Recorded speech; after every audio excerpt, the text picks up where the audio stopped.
ጤና ይስጥልን ሰላም በኢትዮጵያና በመላው ዓለም ያላችሁ ተከታታዮች እንደምን ቆያችሁ 12 ሰዓት ሆኖ እዚህ አዲስ አበባ ከሚገኘው የኢቢሲ ዋናው ስቱዲዮ በቀጥታ ስርጭት የሚተላለፍላችሁ የዛሬ አርብ ምሽት ኢቲቪ 57 አሁን ይጀምራል። አበይት ነጥቦቹን ነው። ኢትዮጵያ በዲጂታል መታወቂያ ከገነባቸው ሀገር በቀል አቅም የተለያዩ የአፍሪካ ሀገራት ተሞክሮ ለመውሰድ ፍላጎት ስለማሳየታቸው የብሔራዊ መታወቂያ ፕሮግራም ዋና ዳይሬክተር ዮዳሄ አርአያ ስላሴ ተናገሩ።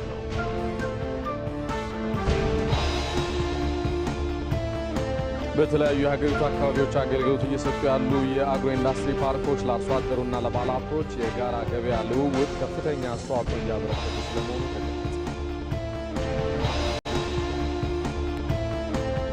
የዶናልድ ትራምፕ አስተዳደር የሃርቫርድ ዩኒቨርሲቲ የውጭ ሀገር ተማሪዎችን ተቀብሎ እንዳያስተምር አገደ የሚለውን ደግሞ ከውጭ ጋር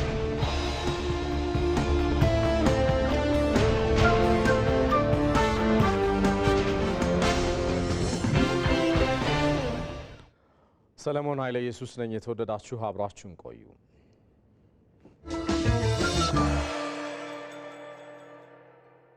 በዝምታ ለሀገር ግን በተሰማሩበት ዘርፍ ከፍተኛ ሀብት ያበረከቱ ሰው ናቸው። ሀሳብ ሰው ይፈጥራል፣ ሰው ሀገር ይገነባል። የሚወለደው ልጄ ወንድ ነው፣ በሙያውም እንዲሆን የምፈልገው ጋዜጠኛና ደራሲ ነው የሚል ማስታወሻ ጽፎ ሲወለድ ይህን ባደራሲ ጨዋላት ገጠር እንደተሰደድኩኝ መጀመሪያ ያደረገው እኔን እረኝነት መላክ ነበር። ንጉሱ ጎራ ይሉና ያዩናል። ኢትዮጵያን ውደዷት ብለው ይወጣሉ። ሁልጊዜ ኢትዮጵያን ውደዷት። በዛ ንግግር ውስጥ መታበይን አይደለም፣ ጉራን አይደለም፣ እርግጠኝነትን ያስተዋልኩት። የተወደድከ አባቴ ሆይ ሀገር ማለት ብለህ የነገርከኝ ነገር እኔም ቃልህን ለመጠበቅ ሀገር እያልኩ ፈለግህን ተከትያለሁ። በአእምሮ ውስጥ ቂም ካለ ጥላቻ ካለ እባክህ እሱንም ራሱ አራክፈ ሙት። ምክንያቱም በሰላም የተኙ ሙታኖችን ትረብሻቸዋለህ። ሀገርህ ገነት ነች አለ። በእርግጥም ገነት ነች።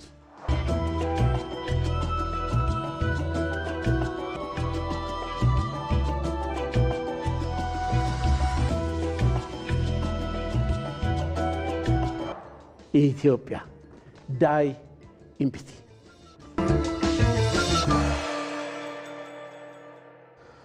ወደ ቀዳሚው ዜና አልፋለሁ። ጠቅላይ ሚኒስትር አብይ አህመድና የልኡካን ቡድናቸው በፕሬዝዳንት ኢማኑኤል ማክሮን በኢሌሴ ቤተ መንግስት አቀባበል ተደረገላቸው። በሁለትዮሽ ውይይቱ ወቅትም ፕሬዝዳንት ማክሮን በታህሳስ 2017 ኢትዮጵያን ሲጎበኙ የተደረሱ ስምምነቶች አፈጻጸም አብረው ተገምግመዋል። ሁለቱ ሀገራት ለረዥም ዘመናት እንደ መከላከያና በጸጥታ የባህል ጥበቃና ትምህርት ባሉ ዘርፎች ጠንካራ ትስስርና ትብብር የፈጠሩ ስለመሆናቸው እንደተጠበቀ ሆኖ በፓሪስ የነበራቸው ውይይትም በኢኮኖሚው መስክ የበለጠ ትብብር ለማድረግ እድሎችን የፈተሸም ነበረ። ፈረንሳይ የኢትዮጵያ ዕዳ ክለሳ ሂደት ቁልፍ ደጋፊ እንደሆነችም ይታወቃል። ከ2010 ዓ.ም ጀምሮም ፈረንሳይና ኢትዮጵያ በሁለትዮሽ ግንኙነታቸው መጠናከር ላይ አበክረው የሰሩ ሀገራት ሲሆኑ ይኸውም በከፍተኛ የመሪዎች ጉብኝት ስትራቴጂካዊ ስምምነቶች ብሎም በብዙ ዘርፎች በተጀመሩ የጋራ የስራ ሂደቶች የታየ ሆኖም ቆይቷል። ወደ ኃላፊነት ከመጡ በኋላ መሪዎቹ ታዲያ በየሀገራቱ ጉብኝቶችን አካሂደዋል። በጥቅምት 2011 ዓ.ም ጠቅላይ ሚኒስትር አብይ አህመድ ወደ ፈረንሳይ ተጉዘው ለተጠናከረው የመከላከያና የባህል ትብብር ስምምነት መሰረት የጣለ ውይይት ማድረጋቸው የሚታወስ ነው። በመጋቢት 2011 ዓ.ም የፈረንሳይ ፕሬዝዳንት ኢማኑኤል ማክሮን በኢትዮጵያ የመጀመሪያ ይፋዊ ጉብኝታቸውን በማድረግ ጠቅላይ ሚኒስትር አብይ አህመድ ጋር በርካታ የትብብር ስምምነቶችን መፈረማቸው የሚታወስ ነው። ከስምምነቶቹ መካከል የላሊበላ ውቅር አብያተ ክርስቲያናትና የብሔራዊ ቤተ መንግስት እድሳት መንገድ የከፈቱ ስምምነቶቹ ነው ይጠቀሳሉ። በኢትዮጵያ ቆይታቸው ፕሬዝዳንት ማክሮን ከጥገና ስራው መጀመር አስቀድሞ ላሊበላን መጎብኘታቸው የሚታወስ ነው። በየካቲት 2015 ዓ.ም ጠቅላይ ሚኒስትር አብይ አህመድ ፈረንሳይን በድጋሚ የጎበኙ ሲሆን የንግድና ኢንቨስትመንት ትስስሮችን በማተኮር ውይይት ስለማካሄዳቸውም ይታወሳል። በወቅቱ ኢትዮጵያ ያላትን የተረጋገጠ ዘላቂ የባህር በር የማግኘት ፍላጎት ብሎም የቀጣናው ሰላም አስፈላጊነት ላይ ውይይት ተካሂዶም ነበረ። በታህሳስ ወር 2017 ዓ.ም ፕሬዝዳንት ማክሮን ወደ ኢትዮጵያ በድጋሚ መጥተው ፈረንሳይ የኢትዮጵያን ኢኮኖሚ ሪፎርም እና የዕዳ ክለሳ በተመለከተ ያላትን ድጋፍ በድጋሜ አረጋግጠዋል። በጉብኝቱ ፕሬዝዳንት ማክሮን የኢትዮጵያን የዕዳ ክለሳ ስራም በምልኡነት ደግፈው የኢኮኖሚ መረጋጋትና እድገት ለማምጣት ፈጣን መፍትሄ የመስጠትን አስፈላጊነት አጽንኦት ሰጥተውበት እንደነበርም የሚታወስ ነው። ባለፉት 7 ዓመታት ታዲያ በኢትዮጵያና በፈረንሳይ ያለው ግንኙነት ብዝሃ ዘርፍ ወዳለው ጠንካራ ግንኙነትም ተሸጋግሯል። ይኸውም በሁለቱ ሀገራት መሪዎች መካከል የነቃ ተሳትፎ እየተጠናከረ ስለመምጣቱ የሚያመላክት ነው። የተወደዳቸው እዚህ ጉዳይ ሳንወጣ የጠቅላይ ሚኒስትሩ የፓሪስ ጉብኝትን በተመለከተ በተንቀሳቃሽ ምስል አስቀርተነዋል። ተከታተሉትና እንመለሳለን።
ዜናዎቻችን ይቀጥላሉ። ወደ ሌሎች ጉዳዮች ይሻገራሉ።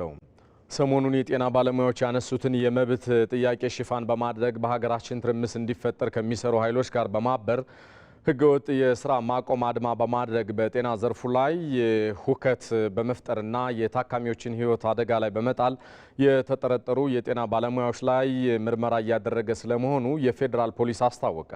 47 የጤና ባለሙያዎችን የኢትዮጵያ ፌዴራል ፖሊስ በቁጥጥር ስር አውሎ ምርመራ ማጣራት ስለመጀመሩ ለኢትዮጵያ ቴሌቪዥን በላከው መረጃ አመላክቷል። ተጠርጣሪዎቹ በተለያዩ የጤና ተቋማት የአድማ መረቦችን በመዘርጋት የጤና ባለሙያዎች ያልሆኑ አካላትን ነጭ ጋውን በማልበስ የሆስፒታል ቅጥር ግቢ ውስጥ ገብተው ሁከት እንዲፈጥሩ በማድረግ ያልተገባ ወሬ በመንዛትና በተለያየ መንገድ ሰላማዊ የሕክምና ሂደትን በማደናቀፍ የሕክምናንና የጤና እርዳታ የሚያስፈልጋቸውን ሰዎች ህይወት አደጋ ላይ እንዲወድቅ በማድረግ በመንግስት የሕክምና አገልግሎትና ትምህርት በሚሰጥባቸው ተቋማት ውስጥ ሰላማዊ የመማር ማስተማር ሂደት እንዲስተጓጎል አድርገዋል ይላል ለኢትዮጵያ ቴሌቪዥን የፌዴራል ፖሊስ የላከው መግለጫ።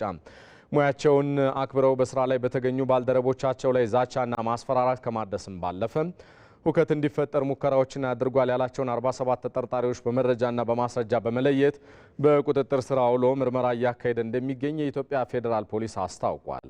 የኢትዮጵያ ፌዴራል ፖሊስ የጤና ባለሙያዎች የሙያው ስነ ምግባርና ሕግ በማይፈቅደው ሁናቴ የዜጎችን ህይወት ለሞትና ለአደጋ በማጋለጥ ስራ ማቆም፣ ሌሎችም ስራ እንዲያቆሙ ማነሳሳትና ማስፈራራት የወንጀል ተግባራት መሆኑን እየገለጸ ሌሎችም ከዚህ ተግባር እንዲቆጠቡ በላከው መግለጫው አሳስበዋል።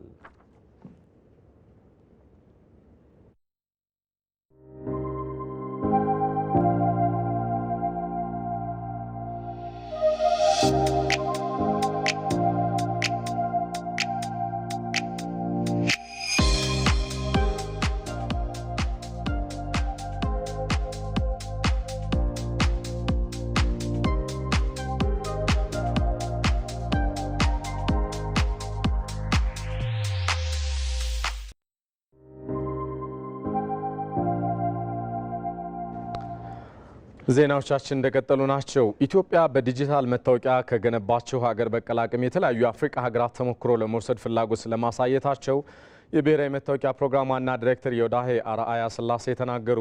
የአይዲ ፎር አፍሪካ ጉባኤ በስኬት ስለመጠናቀቁ የጉባኤ መስራችና ሊቀመንበር ዶክተር ጆሴፍ አቲክ ተናግረዋል።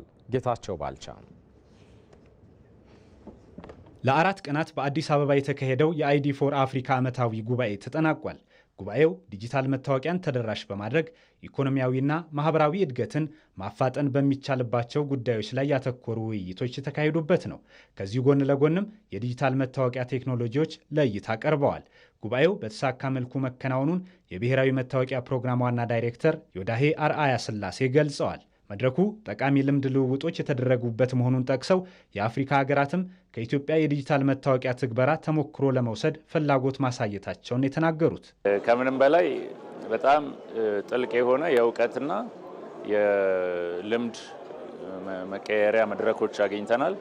ከ9 በላይ የተለያዩ አፍሪካ ሀገሮች የኛ ተሞክሮ አንድ ላይ የሚያደርገው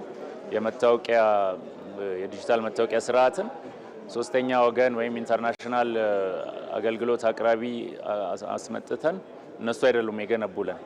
በ5 መሐንዲሶች ጀምረን የዛሬ 4 ዓመት ዛሬ 75 በላይ መሐንዲሶች አሉን።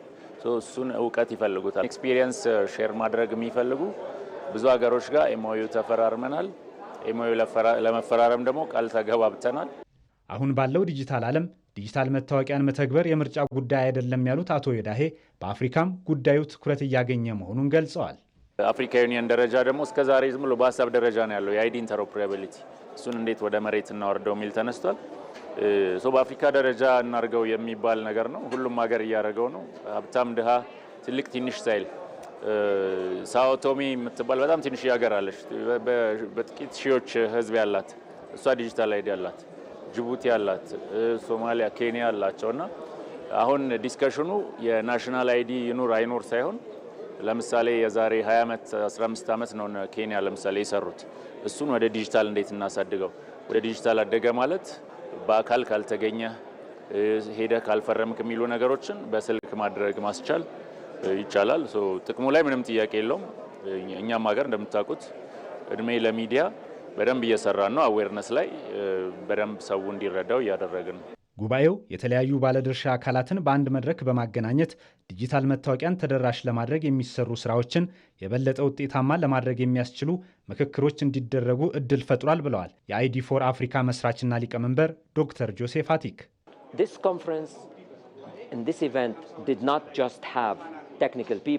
ይህ ጉባኤ የዘርፉ ባለሙያዎች ብቻ የተገኙበት አይደለም። ብዙ የፓርላማ አባላትና ሕጎች እንዲቀየሩ ተጽዕኖ መፍጠር የሚችሉ የመንግስት ውሳኔ ሰጪዎች የታደሙበትም ነው። እነዚህ የመንግስት ውሳኔ ሰጪዎችም ውይይቱ ዲጂታል መታወቂያን የበለጠ ለማስፋፋት መነሳሳትን የፈጠረላቸው እንዲሁም ጠቃሚ ግብዓቶችን ያገኙበት መሆኑን ገልጸውልናል። ከዚህ በኋላ በዲጂታል መታወቂያ ትግበራ ትልልቅ ውጤቶችን እንጠብቃለን።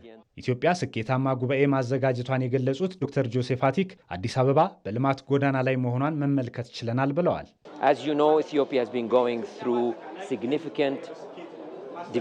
እንደምታውቁት ኢትዮጵያ በጥሩ የልማት ጎዳና ላይ ትገኛለች። ከ1 ዓመት ወይም ከ6 ወራት በፊት በአዲስ አበባ ጎዳናዎች ብንንቀሳቀስ ያሁኑን አይነት ለውጥ አናይም ነበር። አሁን በከተማዋ በርካታ ግንባታዎች አሉ።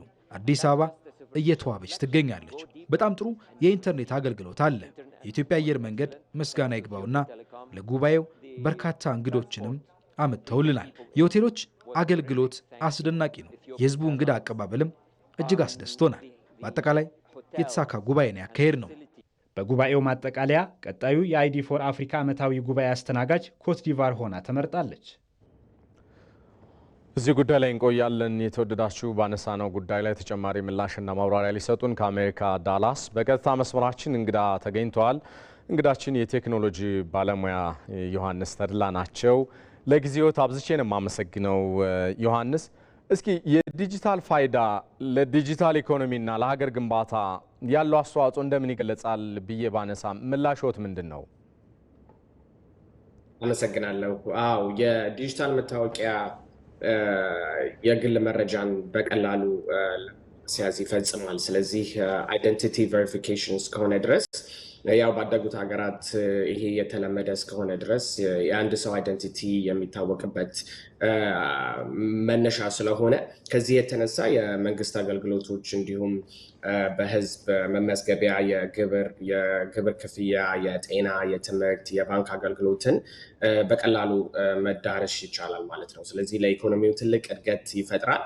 እንዲሁም ደግሞ ለማህበረሰቡ በቀላሉ አንድን ነገር በቀላሉ መገልገል እንዲችሉ ይደረጋል ማለት ነው። ስለዚህ ዶክመንቶቹን ወይም የተለያዩ ነገሮችን በቀላሉ እንድንፈጽም ያደርገናል ማለት ነው። ከዚህ ጋር ተያይዞ እንግዲህ የዲጂታል ፋይዳ መታወቂያ የሚጠቀሙ ሀገራት መቼም ሰፊ ተሞክሮ ይኖራቸዋል ብዬ አስባለሁ። ይሄን ጥያቄ ሳነሳ አንድ ሰው አንድ መታወቂያ ኖረው ማለት ነው። ያ ማለት በኢኮኖሚ ላይ ቢሮክራሲው ላይ ወደ እንግልት የሚፈጥሩት ጉዳዮች ላይ ምልልሶችን ከመቀነስ አኳያ በኢኮኖሚ ከማገዝ አኳያ ያው ኢኮኖሚ ከጊዜም ከገንዘብ ጋርም ከጉልበት ጋርም የሚሄድ ጉዳይ ስለሆነ ነው ይሄን ማነሳውና እንደው የተሞክሯቸው መለወጥ ለኛ ሀገር ሊሰጡ የሚችለው ፋይዳ እንደምን ያለ ነው? ብዙ ሀገራትም የአፍሪካ ሀገራትም ዜናው ላይ እንዳዩት የኢትዮጵያን ተሞክሮ ለማጋራት ወይ ደግሞ ለመጋራት የራሳቸው ለማድረግ ጥያቄዎችን እያቀረቡ ኢትዮጵያ የምትሄድበትን መንገድ ለማጤን ምልክቶችን እያሳዩ ስለመሆኑ ተብራርቷል። በስራ ኃላፊዎችም እንደዛው አንድ ሰው አንድ መታወቂያ አለው ብሎ ማለት የሀገራትን ኢኮኖሚ ከፍ ከማድረግ አኳያ ዜጎች የራሳቸውን ኢኮኖሚ እንዲገነቡ ተቋማትም እንደዚሁ በተመሳሳይ ፋይዳቸውን ከፍ እንዲያደርጉ ከማድረግ አኳያ ምልኡ የሆነ አድቫንቴጅ ያለው ወይ ደግሞ ጠቀሜታ ያለው ይመስለኛልና እዚህ ላይስ ምን ይሉናል ዮሐንስ? ትልቅ ሀሳብ ነው የተነሳው።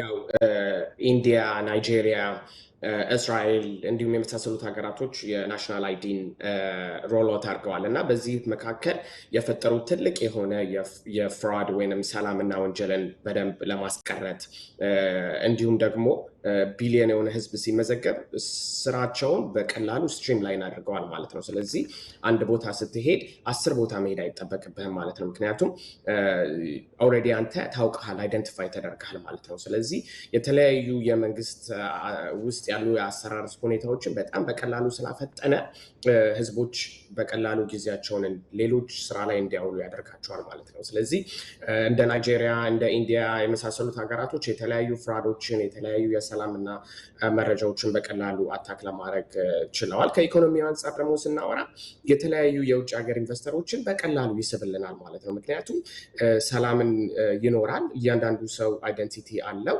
ስለዚህ የውጭ ሀገር ኢንቨስተሮች በጣም ቱሪዝሙን አንድ ላይ በማድረግ ይስባል። ምክንያቱም ማን ምን እንደሆነ ይታወቃል ማለት ነው። ስለዚህ ነገሮች የሆነ ነገር ቢፈጠሩ በቀላሉ ለመያዝ ትራክ ለማድረግ ስለሚመች የውጭ ሀገር ኢንቨስትመንት ኢኮኖሚ የማደግ የስራ ዕድል ለመፍጠር እንዲሁም ደግሞ የካሽለስ ወይም ፋይናንስ ሲስተሙ በጣም ያሰፋዋል ማለት ነው። ምክንያቱም ሰዎች በቀላሉ የተለያዩ ቦታዎች በቀላሉ ፋይናንስ ሲስተሙን ባንክ ሲስተሙን በቀላሉ ስለሚታወቁ የኢኮኖሚ ላይ ያለው ለውጥ እንዲሁም ደግሞ እንደ ማህበረሰብ ደግሞ ስራችንን በቀላሉ ያቀልልናል እና ያ ነው የታየው በናይጄሪያ፣ በኢንዲያ እና የመሳሰሉት ሀገራቶች። ይህን የመጨረሻ ጥያቄ ያደርገዋለሁ ዮሐንስ። ምናልባት የአፍሪካ ሀገራት የእኛን ተሞክሮ ሲወስዱ ኢትዮጵያ በዲጂታል ኢኮኖሚ እየገነባቸው ያለው እንቅስቃሴ ወደ የትኛው ምዕራፍ ሊወስዳት ይችላል ብሎ በማሰብ ሊሆን ይችላል ማለት እንችላለን? አዎ እንግዲህ ይሄ ወደሚቀጥለው ምዕራፍ ስናየው ምንድን ነው አሁን ኢትዮጵያ እንደ ሀገር ይሄ የተነሳው ነገር በጣም አሪፍ ነው። ስለዚህ ይህንን ወደሚቀጥለው ምዕራፍ ለመውሰድ አይ ቲንክ አንዳንድ ነገሮችን ማስተካከል እንችላለን። ለምሳሌ የግል መረጃ ጥበቃ ወይም ፕራይቬሲ ዳታ ፕሮቴክሽን ነው ከዚህ በላይ ተስፋፍቶ ያንን ለህዝቡ ማሳወቅ ይኖርብናል ብዬ አስባለሁ። ምክንያቱም አሁን ባለው መረጃ እስከ 15 ሚሊዮን ህዝብ ተመዝግቧል። ስለዚህ ያ ኦልሞስት 10% ኦፍ ዘ ፖፑሌሽን ነው። ስለዚህ ከዚህ የበለጠ ለማስመዝገብ የተሻለ የሆነ የህግ መዋቅር ያስፈልገናል ማለት ነው። እንዲሁም ደግሞ ሳይበር ሴኩሪቲ እና ኢንፍራስትራክቸር ወይም የዳታ ሴንተሩ ከዚህ በላይ በጣም መስፋፋት መኖር መቻል አለበት። ስለዚህ ይህን ያህል 50 ሚሊዮን 60 ሚሊዮን እና 100 ሚሊዮን ህዝብ እናስመዘግባለን ስንል የሳይበር ሴኩሪቲ ኢንፍራስትራክቸር እንዲሁም የዳታ ሴንተር ኢንፍራስትራክቸራችን በዚህ ልክ ማደግ አለበት። ምክንያቱም አሁን በሰፊው እየተሰራ ያለው ከአዲስ አበባ ውስጥ ቢሆንም ከአዲስ አበባ ውጭ ደግሞ ካሉት ሲሰራ ለህዝቡ የተወሰነ ግንዛቤ ለመስጠት ያህል ይሄ እነዚህ ነገሮች አብረው ሲሰሩ አንደኛ እንደ ዳታ ሴንተራችን ያድጋል፣ ሳይበር ሴኩሪቲያችን ያድጋል፣ ዲጂታል እና ኢኖቬሽናችን በደንብ እየጨመረ ይመጣል፣ የስራ ዕድል ይፈጥራል፣ ቱሪዝምን በጣም ያነቃቃል፣ እንዲሁም ደግሞ የውጭ ሀገር ምንዛሬ ወደ ሀገራችን በደንብ እንዲመጣ ያነቃቃል ማለት ነው። ምክንያቱም ሁሉም ሰው ማንነቱ ይታወቃል፣ ወንጀል በቀላሉ ለመያዝ ይረዳናል፣ እንዲሁም ደግሞ የማህበረሰቡ ሰላም ይጠበቃል። ስለዚህ ሰዎች ሞር ሴኪዩር ሆነው ኢንቨስት እንዲያደርጉ ሀገራቸው ላይ ከውጭ ሀገርም ይረዳሉ ማለት ነው። ስለዚህ እኔ አሁን የኢትዮጵያ ወደሚቀጥለው ትልቅ ምዕራፍ የሚያሸጋግረው የደህንነታችንና ሰላማችን በአይደንቲቲ ሲረጋገጥ ነውና ማህበረሰቡ ይህንን በመረዳት ለእኔ ምን ይጠቅመኛል የሚለው ማህበረሰቡ መረዳት አለበት። ምክንያቱም አጠገብ ያለው ጎረቤት ማን ነው ምንድነው የሚለው በቀላሉ መንግስትም መረጃዎችም ይይዛሉ ማለት ነው። ስለዚህ ሰላምና ደህንነት ለመንግስትም ለማህበረሰቡም በቀላሉ ስለሚረዳ ብዙ ኢንቨስትመንቶችን ይፈጥራል ማለት ነው። ስለዚህ መንግስት ይህንን አብረው ከአድቫይዘሮች ጋር አንድ ላይ በመስራት ከእንደዚህ አይነት ልምድ ካላቸው ሰዎች ጋር አንድ ላይ በመስራት ከዚህ የበለጠ በደንብ እየሰራን ሀገራችንን ማሳደግ ይቻላል ማለት ነው። መልካም። በቀጥታ መስመራችን ከአሜሪካ ዳላስ የቴክኖሎጂ ባለሙያው ዮሐንስ ተድላ ማብራሪያና ምላሽ ስለሰጡን በጣም ነው አብዝቼ የማመሰግነው። ባሉበት መልካም ጊዜ ይሁንልዎ። አመሰግናለሁ። እንቀጥላለን። የተወደዳችሁ እዚህ ሸጎሌ አካባቢ ከሚገኘው የኢቢሲ ስቱዲዮ በቀጥታ ስርጭት እየተከታተላችሁ የምትገኙት የመጀመሪያው ምዕራፍ ኢቲቪ ዜና 57 ይቀጥላል። በማክሮ ኢኮኖሚ ማሻሻያውና በኢትዮጵያ ታምርት ንቅናቄ የማምረቻቸው ዘርፍ በከፍተኛ ሁኔታ እየተነቃቀ ይገኛል። ምርት አቁመው የነበሩ በርካታ ኢንዱስትሪዎችም ወደ ማምረት ስራ እየተመለሱ ይታያሉ። በ1953 ዓ.ም የተቋቋመውና በኢትዮጵያ የመጀመሪያው የከረሜላ ፋብሪካ ስራ ከጀመሩት ውስጥ ደግሞ የሚጠቀስ ነው። የፋብሪካውን እንቅስቃሴ የተመለከተ ዘገባ ዘጋቢያችን ሳምሶን ገድሉ አጠናቅሯል። ተከታተሉትና እንመለሳለን።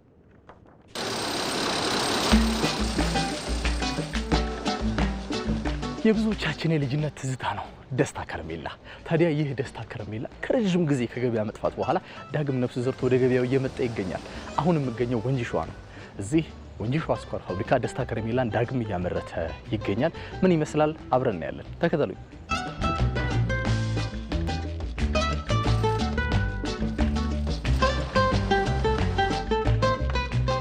የደስታ ከረሜላ በመሰረቱ ሲቋቋም የስኳሩን ለማስተዋወቅ ያኔ የተቋቋመ ነው። ከስኳሩ ጋር በነፃ ይሰጥ ነበር ማለት ነው። ከረሜላ የብዙ ወጣቶች ትዝታ፣ በወቅቱ የነበሩ ወጣቶች ትዝታ፣ የህፃናት ትዝታ የነበረ ከረሜላ ነው። ደስታ ከረሜላ ለረጅም ጊዜ ተዘግቶ ቆይቶ አሁን በቅርቡ በተደረገው ጥናትና በተሰጠው አመራር ወደ ነበረበት ተመልሶ የመግባት ስራ ሰርተናል። እንደምታዩት ወደ ተግባር ገብቷል። እንደ ሀገር ያለው የከረሜላ ፍላጎት በጣም ሰፊ ነው።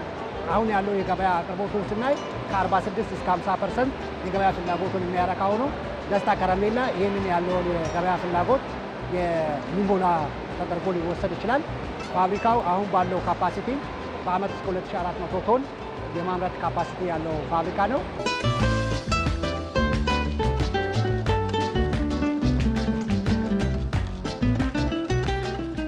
ሁለት መሰረታዊ የሆኑ ግብአቶች ነው ከረሜላ የሚመረተው። የመጀመሪያው ስኳር ነው። ስኳር ደግሞ ወንጂ ሸዋ ስኳር ፋብሪካ ራሱ የሚያመርተው እሴት ጨምረንበት ለገበያ የምናቀርበው አንድ ፕሮዳክት ነው ማለት ነው።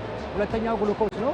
በግሉኮስና ስኳርን አደባልቀን ከተዋሃደና ከቀለጠ ስኳሩ ከቀለጠ በኋላ በደንብ አንድ ላይ ይፈላል። ከፈላ በኋላ የተለያዩ ቃናዎች እንዲኖሩት የሚጨመርበት ግብአት አለ። ከዛ አንጻር የወንጂ ሸዋ ስኳር ፋብሪካ ደስታ ከረሜላ 9 አይነት ጣዕሞችን ያመርታል ማለት ነው። ስለዚህ ከረሜላን ወደ ገበያ ስንመልስ እንደ ወንጂ ሸዋ ስኳር ፋብሪካ ለኢትዮጵያም ለኢትዮጵያ በጣም ትዝታ ላላቸውን ሰዎች መጣንላችሁ እንላለን።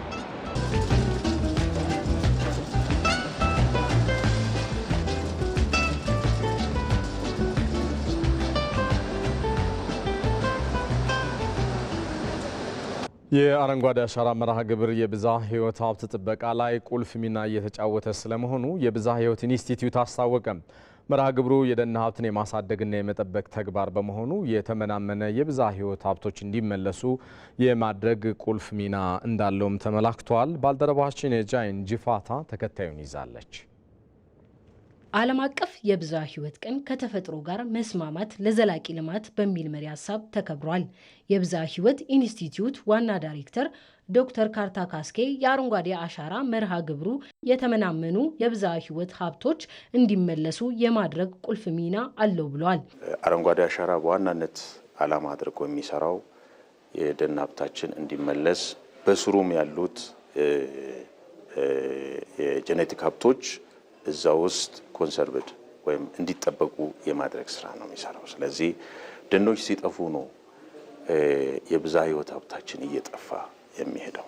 ስለዚህ አረንጓዴ አሻራ ማለት ለብዝሃ ሕይወት መጠበቅ ቁልፍ ሚና ያለው ኢኒሼቲቭ ነውና ይሄ በተለይ ለብዝሃ ሕይወት እንደ እድል ነው ተብሎ ነው መወሰድ ያለበት ማለት ነው። የግብርና ሚኒስቴር ዴታው አማካሪ ዶክተር ምትኩ አየለ በሀገሪቱ የተፈጥሮ ሀብትና የአካባቢ ጥበቃ ስራዎችን ማዕከል አድርጎ መስራት ቀጣይነት ላለው ሁሉን አቀፍ እድገት ወሳኝ መሆኑን አስረድተዋል። ዴቨሎፕመንት የሚለው ሁለንተናዊ ለውጥ ነው። ሁለንተናዊ የህይወት ለውጥ ነው። ኢንካም ብቻ ለውጥ አይደለም፣ ማቴሪያል ብቻ ለውጥ አይደለም። ብዙ ነገሮች የሚካተቱበት፣ ሶሻል የሚካተትበት፣ ካልቸር የሚካተትበት፣ ጤና የሚካተትበት፣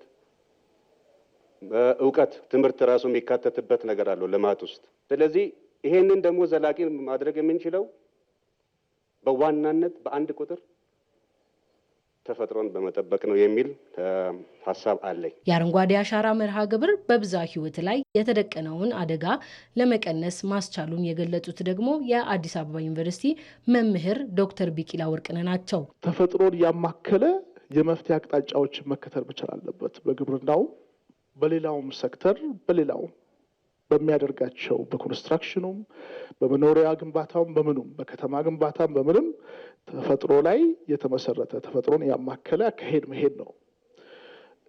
ብክለትን መቀነስ ሌላው ነው።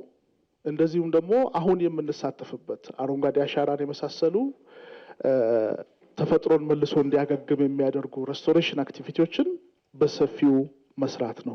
ዓለም አቀፍ የብዝሃ ሕይወት ቀን በዓለም አቀፍ ደረጃ ሲከበር ዘንድሮ ለ24ኛ ጊዜ ነው።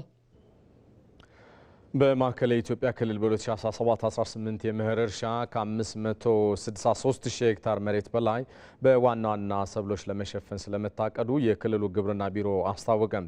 በክልሉ ጉራጌ ዞን የጎመር ወረዳ አርሶ አደሮች ለምርት ወቅት የአፈር ማዳበሪያና ምርጥ ዘር በጊዜ ስለማግኘታቸው ተናግረዋል። ሚካኤል ገዙ ከስፍራው ተከታዩን አድርሶናል።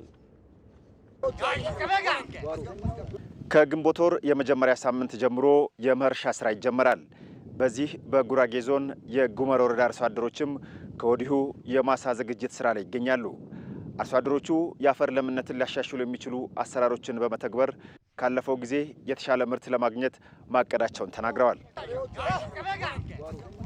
በስድስት ነው ሰው መጨረሻው ይዘራለን። አሁን ሶስተኛ የተጀመረ ሰው አለ፣ ሁለት የተጀመረ ሰው አለ። የከረሙ መሬቶች ማለት ነው። ግን ገና ነው፣ እርሻው ይቀጥላል። አሁን ይሄ ግንቦት አሁን ይሄ ፀሐይ መሆን ይሄ እርሻ ቀደም ብሎ ማረስ ማለት ነው። ጥቅሙ አፈሩ ሲበላላ ምርት የተሻለ ነው የሚሰጣል። አፈሩ ሲበላላ እርሻውን ደጋግመህ ስታርሰው ፀሐዩ ሲመታልህ የአረሙን እንትን የሚሉ አረሞች ይቀራሉ ማለት እዛው ስለሚቀሩ የተሻለ መኸር እርሻ የተሻለ ምርት እናፍሳለን ማለት ነው። ለዚህ ነው ቀድሚያ ትኩረት ተሰጠን የምናርሰው። እርሻውን በጣም አልሰሰን እያረሰን ነው። ገብሱን ደግሞ በኃይለኛው እያዘጋጀን ነው። ከግብርና ባለሙያው ደግሞ ትምህርቱን ተቀብለን ከግብርና የሚሻል ነገር ከሆነ እዛ አዘጋጅተን እያመጣን ነው፣ እያረሰን ነው ያለን። አብዛኛው የወረዳው አርሶ አደር ኩታ ገጠም አስተዳደር ዘዴን የሚከተል በመሆኑ የማሳ ዝግጅት ስራን በጋራ በማከናወን ላይ ይገኛል። ለምርት ወቅቱ አስፈላጊ የሆኑ የአፈር ማዳበሪያ፣ ምርጥ ዘርና ሌሎች የቴክኖሎጂ ግብዓቶች አቅርቦት መኖሩን አርሶ አደሮች ገልጸዋል።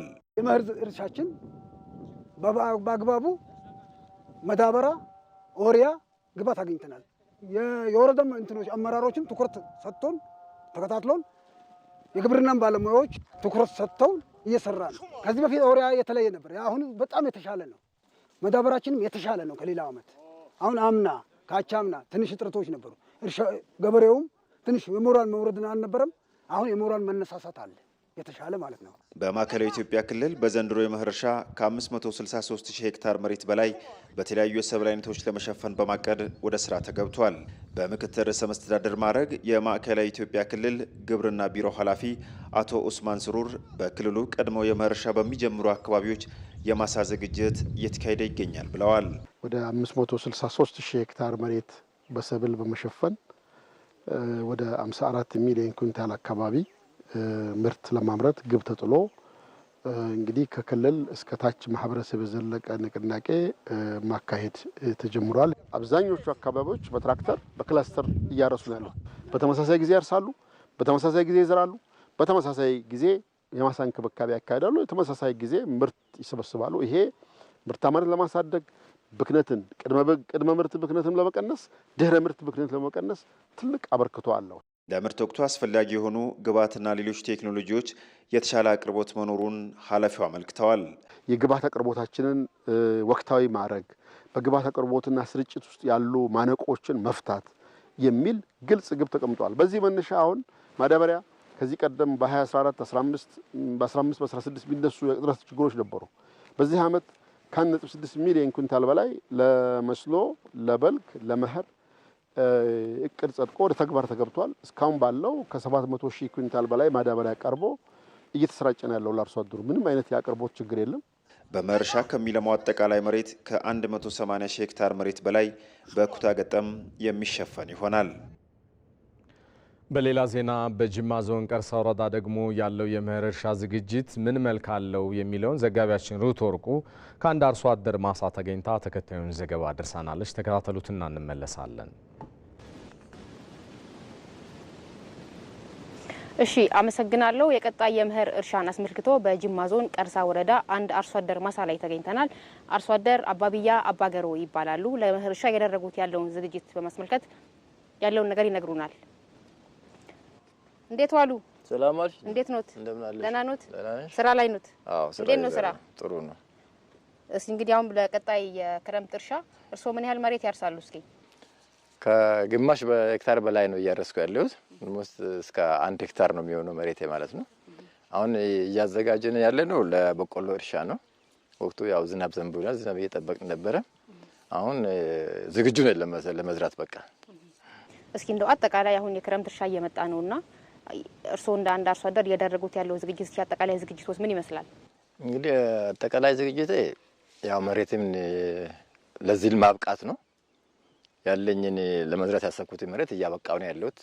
ግፋብል መሬትን አለስልሶ 3 4 አርሶ ገለባብጦ አንደኛም አረም እንድጠፋ፣ ሁለተኛ ደግሞ በውስጡ ያሉት እነዚህ ጸረ ተባይ እህሎችም እንዲሞቱ ያኔን ለማዘጋጀት ፀሐይ ወቅት በበጋ ወቅት አርሰን አዘጋጅተናል። አሁን ዝናብ ስለዘነበ ለመዝራት ብቻ ነው የተዘጋጀ ነው።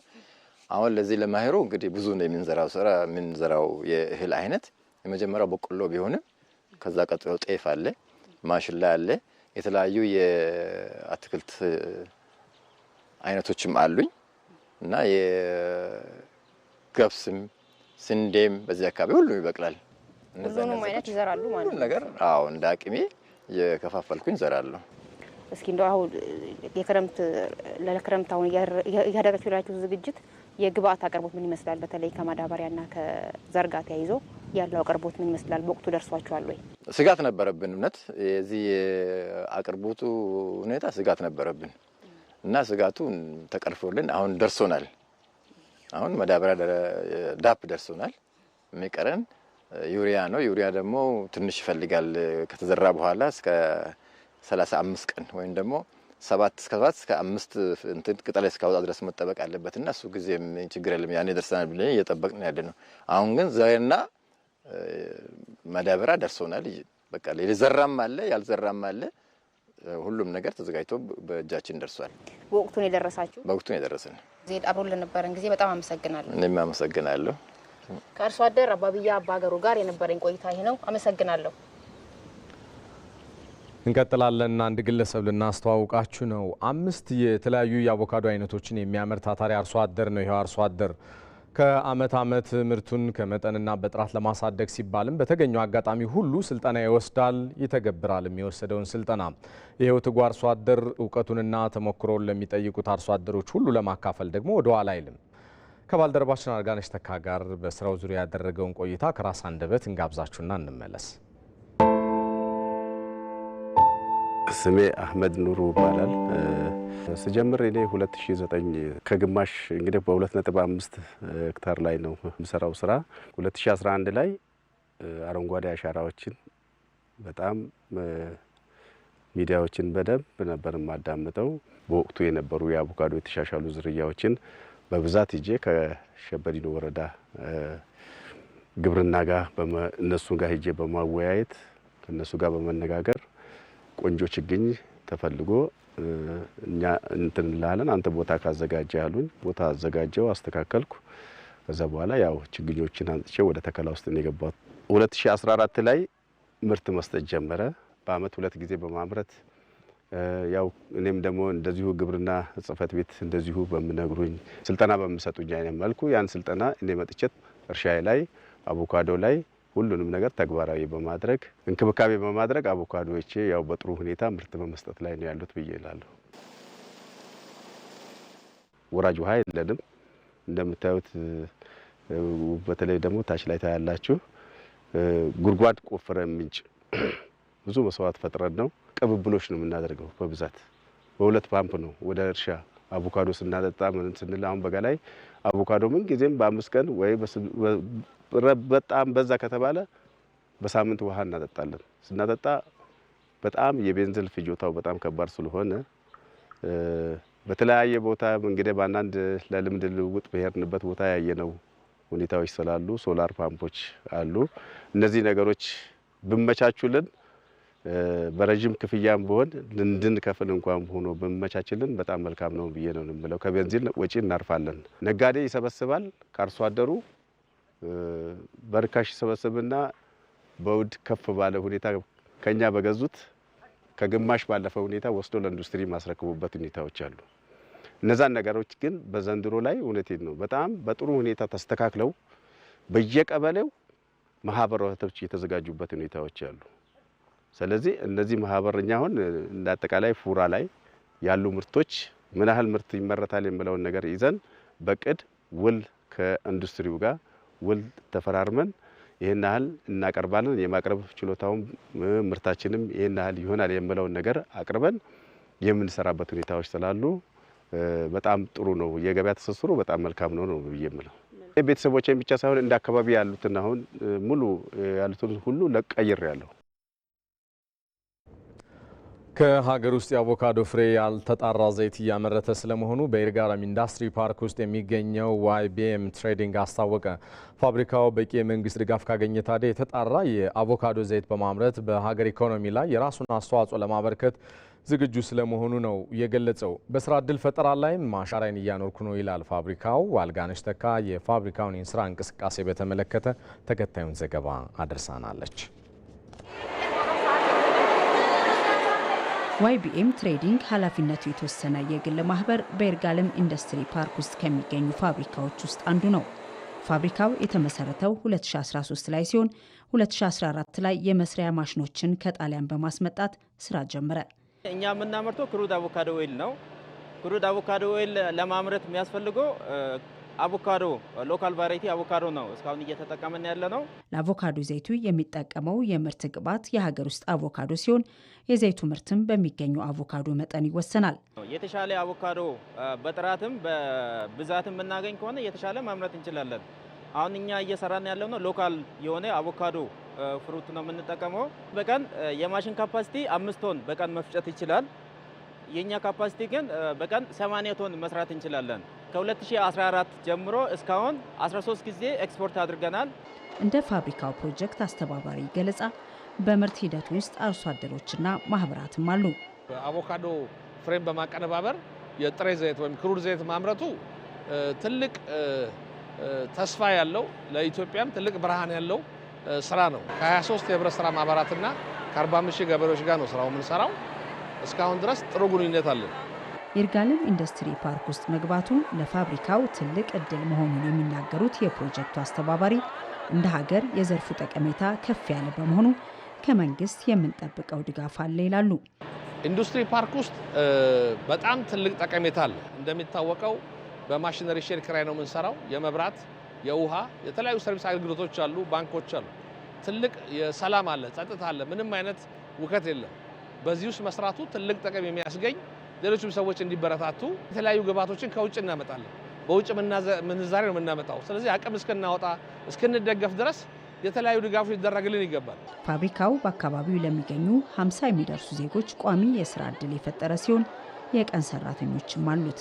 ሱማ ያረዴት ሩሳ ያማሜማ ሎሳ ኖማው ሚራቲ አፍሮማ ሎሶ ያኮኒ ድሪቲ ሎሰ ካዊችኒ አዶማ ዳንቻ ጉማቲ አዶማኒ ሎሶ አሎሲሮማ ካምፓኒ ላይ ከተቀጠርኩኝ ኦልሞስት ወደ 7 ወር ምናምን ሆኖኛል እና ከዩኒቨርሲቲ ሪከመንድ አድርጎኝ ወደዚህ የመጣሁት በጣም ደስተኛ ነኝ እዚህ በመስራቴ። አንደኛ የተማርኩት ፉድ ሳይንስ ኤንድ ፖስት ሃርቨስት ቴክኖሎጂ ስለሆነ በተማርኩበት ዲፓርትመንት ቲዮሬቲካሊ ዩኒቨርሲቲ ውስጥ ባለኝ ቆይታ የተማርኳቸውን ትምህርቶች ዲፓርትመንት አግኝቼ በተማርኩበት እየሰራው ነው። በጣም ደስተኛ ነኝ። በተለያዩ የሀገሪቱ አካባቢዎች አገልግሎት እየሰጡ ያሉ የአግሮ ኢንዱስትሪ ፓርኮች ለአርሶ አደሩና ለባለሀብቶቹ የጋራ ገበያ ልውውጥ ከፍተኛ አስተዋጽኦ እያበረከቱ ስለመሆኑ ይነገራል። በአሁኑ ወቅትም 3 የተቀናጁ የአግሮ ኢንዱስትሪ ፓርኮች በሀገሪቱ በስፋት ስራ ላይ ይገኛሉ። ባልደረባችን ዋለልኝ ታምር በጉዳዩ ዙሪያ ተከታዩን አድርሶናል። ዋና ጠቀሜታቸው ግብርናን ማዘመን የሆኑት የተቀናጁ የአግሮ ኢንዱስትሪ ፓርኮች በኢትዮጵያ በተለያዩ አካባቢዎች ይገኛሉ። በተለይም የይርጋለም፣ የቡልቡላ፣ የቡሬ የተቀናጀ የአግሮ ኢንዱስትሪ ፓርኮች በአሁኑ ጊዜ በስፋት በማምረት ላይ የሚገኙ ናቸው። በእነዚህ ኢንዱስትሪ ፓርኮች ለመሳተፍ ከ291 በላይ ባለሀብቶች ፍላጎት ያሳዩ ሲሆን 118ቱም ስምምነት ላይ ደርሰዋል። አገሪቱም በተቀናጀ የግብርና ማቀነባበሪያ ኢንዱስትሪዎች በመመራት በግብርና ኢኮኖሚዋ ላይ ከፍተኛ ለውጥ እያስመዘገበች ነው። እነዚህ ፓርኮች በተለይም በግብርናው ዘርፍ ኢንቨስትመንትን ያሳድጋሉ የሚሉት በአዲስ ቀን የሀገር ጉዳይ ማብራሪያ የሰጡት በኢንዱስትሪ ሚኒስቴር የተቀናጀ አግሮ ኢንዱስትሪ ፓርክ ድጋፍ ፕሮጀክት ብሔራዊ አስተባባሪ አቶ አያልነህ አባዋ ናቸው። ከሁሉም በላይ ከግብርና ጋር ከፍተኛ የሆነ ግብርናና ኢንዱስትሪውን በከፍተኛ ሁኔታ ስለሚያስተሳስሩት የግብርና ኮመርሻላይዜሽንም ያመጣል። ምክንያቱም ገበሬውና ፕሮሰሰሩ በቀጥታ ሲገናኙ በመሀላቸው ያለው የንግድ ሰንሰለት አጭር ስለሚሆን ገበሬዎቹ ተጨማሪ ገቢ ስለሚያገኙ ኢንሴንቲቭ ይሆናቸዋል፣ ምርታቸውን ያስፋፋሉ። በኤክስፖርት በኩል ያለው እንኳ ባለፉት 3 ዓመት ብቻ 37.5 ቢሊዮን ዶላር ገቢ ማስገኘቱን ያሳያል። በዘርፉ ላይ መንግስት የሰጠው ትኩረትም የሚደነቅ ነው ያሉት ደግሞ የቲኬ ግሩፕ ማኑፋክቸሪንግ ኤንድ ትሬድ ኃላፊነቱ የተወሰነ የግል ኩባንያ ባለቤትና ስራ አስፈጻሚ ሼህ ቶፊቅ ከድር ናቸው። ከሌሎቹ ኢንቨስተር የተለየ ነው። በአግሮ ኢንዱስትሪ ውስጥ መንግስት የሚያበረታታቸው የተለየ ሁኔታ አለ። ብዙ ነገሮች እዛው ግቢ ላይ ነው የሚገኙት። ለምሳሌ ጉምሩክ እዛው ነው ሲጫን ቀጥታ ከጅቡቲ ቀጥታ መጥቶ እዛው ግቢ ነው የሚገባው። እኛው ለምሳሌ ቡልቡላ አግሮ ኢንዱስትሪ ፓርክ ውስጥ ብንመለከት እዛው ነው ቀጥታ መጣው ፍተሻ የሚካሄድ እዛው ነው። ኤክስፖርትም ሲዳደርግ እዛው ነው ሁሉም ነገር የሚከናወነው። ነገሮችን በጣም አሳጥሮታል መንግስት። ነገሮች ለህዝቡ፣ ለሀገሪቱ፣ ለተገልጋዮቹ ምቹ እንዲሆኑ ያደረገው ማለት ነው። ለዚህ ብዙ ነው። ባለፉት 4 ዓመታት በሀገሪቱ በተቀናጀ የግብርና ማቀነባበሪያ ኢንዱስትሪዎች ከ13500 በላይ የስራ ዕድል የተፈጠረ ሲሆን 60 ለሚሆኑ የአርሶ አደሮች ህብረት ስራ ማህበራትም ትስስር ተፈጥሯል። በዚህም ገበሬዎችም ባለሀብቶችም ሀገርም ተጠቃሚ ሆነዋል። አሁን የሲዳማ ገበሬ ስፔሻላይዝ የሚያደርገው ወደ አቮካዶና ኮፊ፣ ሀኒ ስፔሻላይዝ እያደረገ ሄደ 3-4 ምርቶች ማለት ነው። ስለዚህ ገበያ መር የሆነ የግብርና ስርዓት ያመጣልናል። ምክንያቱም ቋሚ ገበያ ናቸው እነዚህ እዛ ፓርክ ውስጥ ያሉ ፕሮሰሰሮች ማለት ቋሚና ዘላቂ የሆነ ገበያ ያላቸው ማለት ነው ገበሬዎቹ። ብዙዎቹ እኛው ውጤቶች ከሀገር ውጭ የሚገቡትን የመተካት ስራ ላይ ነው ተሰማርተን ያለ ነው። እኛ ለምንድን ነው 2-3 ጥቅም ነው ያለው። አንደኛው መንግስትን የዶላሩን ወጪ ይቀንሳል ለህዝባችን። ይህን ወጪ ሲቀንስ፣ ሁለተኛው ደግሞ ገበሬዎቻችን እንዲያመርቱ የአየር በአየር ነጋዴ እንዳይሰፋና ይሄ ሰርቶ አደሩ ይሄ አርሶ አደሩ እንዲበዛ የሚያደርግ ነገር ናቸው ማለት ነው። የግብርና ማቀነባበሪያ ኢንዱስትሪዎች ኢትዮጵያ በሀገር ውስጥ በሚመረቱ ሰብሎች ላይ እሴት በመጨመር ከውጭ በሚገቡ የምግብና የግብርና ምርቶች ላይ ያላትን ጥገኝነት እንድትቀንስ እየረዱ መሆኑን ነው የተገለጸው። ዜና በቀጥታ እየተላለፈላችሁ የሚገኘው እዚህ አዲስ አበባ ከሚገኘው የኢቢሲ ዋናው ስቱዲዮ ነው። ከውጭ ለትንታኔ የመረጥነው ጉዳይ ላይ ደርሰናል። የአሜሪካው ፕሬዚዳንት ዶናልድ ትራምፕ አስተዳደር የሃርቫርድ ዩኒቨርሲቲ የውጭ ሀገር ተማሪዎችን ተቀብሎ እንዳያስተምር አገደ። አለምነህ ዋሴ ጉዳዩን በትንታኔ ተመልክቶታል። የአሜሪካ ምርጡ ዩኒቨርሲቲ ከእንግዲህ አዲስ ዓለም አቀፍ ተማሪዎችን ለመቀበል ላለመቻል ብቻ ሳይሆን በመማር ላይ ያሉትንም ማስመረቅ አይችልም። ምክንያቱም የትራምፕ አስተዳደር እንዲያካሄድ የጠየቀውን የፖሊሲ ለውጥ አላደርግም በማለቱ መሆኑ ታውቋል። ሲኤንኤን እንደዘገበው የአሜሪካ የአገር ውስጥ ጉዳይ ሚኒስቴር ስለ ጉዳዩ ባወጣው መግለጫ ሃርቫርድ የውጭ አገር ተማሪዎችን መመዝገብ አይችልም፣ እስካሁን ያሉትንም ወደ ሌላ ማዛወር አለበት ወይም በአሜሪካ የሚያቆያቸውን ሕጋዊነት ያጣሉ ብሏል። የአገር ውስጥ ጉዳይ ሚኒስትሯ ክሪስቲናውም መስሪያ ቤታቸውም የሃርቫርድ የተማሪዎችና የጉብኝት ልውውጥ ወይም ሃርቫርድ ስቱደንት ኤንድ ኤክስቼንጅ ቪዚተር ፕሮግራም ሰርቲፊኬሽን እንዲዘጋ አዘዋል። ውሳኔው የውጭ ተማሪዎችን ስጋትና ግራ መጋባት ውስጥ ከቷቸዋል። ሃርቫርድ ዩኒቨርሲቲ በአሁኑ ሰዓት የትራምፕ አስተዳደር ትናንት ባወጣው መግለጫ የውጭ ተማሪዎችን መመዝገብ ወይም ማስተማር ልዩ ዕድል እንጂ መብት አይደለም ብለዋል።